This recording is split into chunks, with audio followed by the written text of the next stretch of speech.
یہ بات ہمیشہ ملحوظ رکھیں، جب آپ کسی کی مدد کرنے جا رہے ہوں تو صرف اللہ کی رضا کو ہی ملحوظ رکھیں۔ جب آپ کسی سے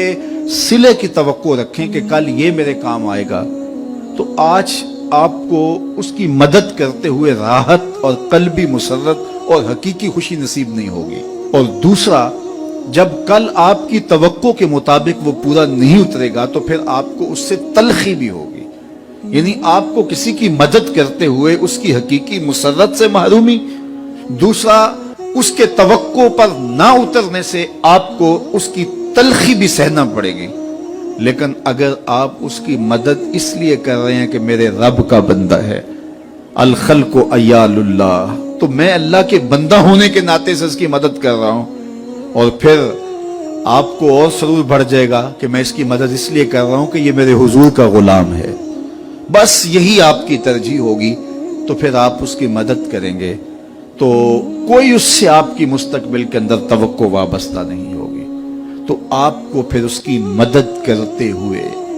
اللہ تعالیٰ جل شانہ تسکین عطا کر دے گا۔ اچھا، نفس بڑا ظالم ہے، یہ شامل ہوتا ہے کہ آپ یہ کام کرنے جا رہے ہیں تو چلو تھوڑی سی تشہیر بھی ہو جائے۔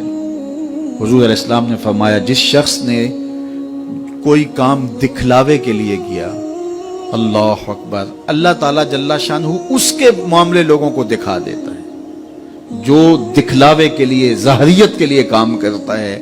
پھر اس کے عیوب ظاہر ہوتے ہیں اور لوگوں کے سامنے آتے ہیں۔ ہم کتنے لوگوں کو ایسا دیکھا ہے کہ پھر وہ لوگوں کی نظروں کے اندر رسوا ہو جاتے ہیں، ان کے ایسے امور لوگوں کے سامنے آتے ہیں۔ تو اس لیے مجھے بھی اور آپ کو بھی یہ چاہیے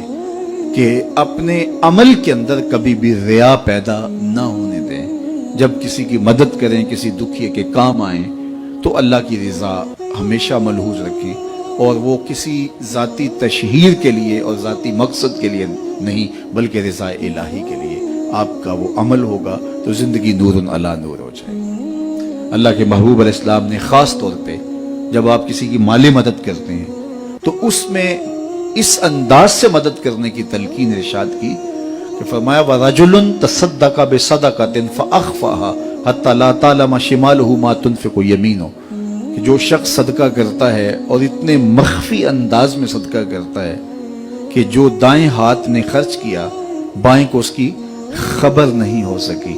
تو آقا کریم فرماتے ہیں کل قیامت کے دن جب کوئی سایہ نہیں ہوگا، اللہ اس شخص کو اپنے عرش کا ٹھنڈا سایہ عطا فرمائے۔ تو اپنی زندگی کے اندر اس بات کو شامل کیجئے کہ اللہ کی مخلوق کے کام آئیں، اور جب اللہ کی مخلوق کے کام آئیں گے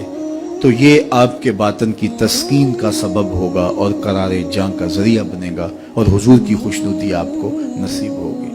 میرے والد گرامی رحمت اللہ تعالی علیہ فرمایا کرتے تھے